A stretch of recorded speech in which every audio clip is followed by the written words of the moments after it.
What's up, fellow creators? With everything that's been going on, the topic of live streaming has become very popular. I personally film 40 weddings a year, and I wanted a cheap, simple live streaming solution that I could provide my brides whose guest count were affected by the current pandemic. With all the research that I conducted, I ended on the Rode Wireless Go. I know this mic's been around for a long time. There's dozens of reviews on it, but I couldn't tell if anyone was actually plugging it into a venue or church or DJ sound system, because my ultimate goal is to use my iPhone 11, plug in the receiver, and then plug in the transmitter into the church's soundboard, and that way I can actually get the audio from the music, from the officiant, from the podium. If they're up there with the couple, you could work something out with the officiant so they could send it through, and you can actually get all the audio through that single live stream.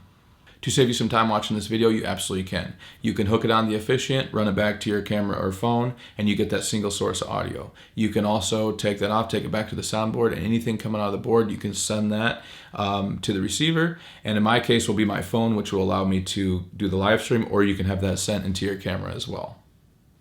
If you want to stick around, I'm going to go a little more in depth of the cables that you'll need, as well as some audio tests with the built-in mic and external lav mic, as well as some distance tests of the Rode Wireless Go. So I don't know if I'd recommend it. This is the chamois setup that I have in order to mount it. The little silver piece is actually a phone clamp with a 1/4 inch that I got from Amazon, but it is supposed to actually grab my phone, but it didn't work, so I ended up breaking it. And then I ended up using Gorilla duct tape and taped it to my iPhone case. And then this allows me to screw it onto any light stand or this random little handle thing that I was on one of my lights. So this way I just throw it on the light stands that I normally would bring to my weddings, and that's how I have it. Now it's simple to use. For the iPhone, you just use your dongle, and you need a TRRS, which is this one, the 3-line cable, and that's gonna plug into your phone. The TRRS cable, that's gonna plug into the receiver.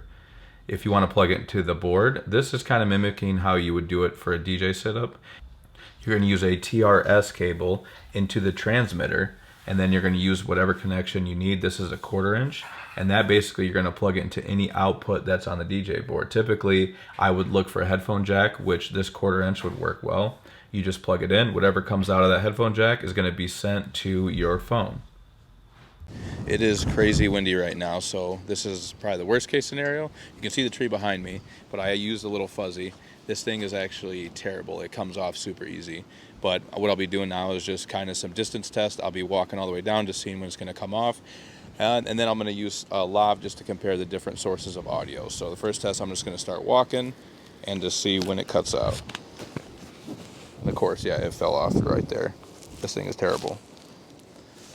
Test, test. 1, 2, test, test. We're definitely over 200 feet now, so we should see, and this is totally plenty. Testing, testing 1, I turn my back. Testing, we'll see, I'll just keep going. Test 2. So for the next test, I just want to see what the audio would sound like if the officiants were in the mic during the vows. So right now you can hear me, test 1, 2, 3. Now, so if the officiant was wearing it, he'd be clipped right there. So I just wanted to see, and again, the wind is insane right now, but I just wanted to see what the bride and groom would sound like coming from here. Testing 1, 2, 3, testing 1, 2, 3, testing 1, 2, 3. But for whatever reason, I don't know if it's maybe just as my mic, or maybe it just requires a TRRS mic. I don't know if any of you guys have this and had any issues with feedback, just let me know. But for now, I'm completely content with just using the built-in, the internal mic that's on it. It's usable, but just for safety, I'll just be using the internal mic. But I hope you got something else video. I know there's more extravagant live streaming setups out there. I just wanted to show you a setup that I'll be using that's easy to set up, fairly cheap, for some of my brides for 2020.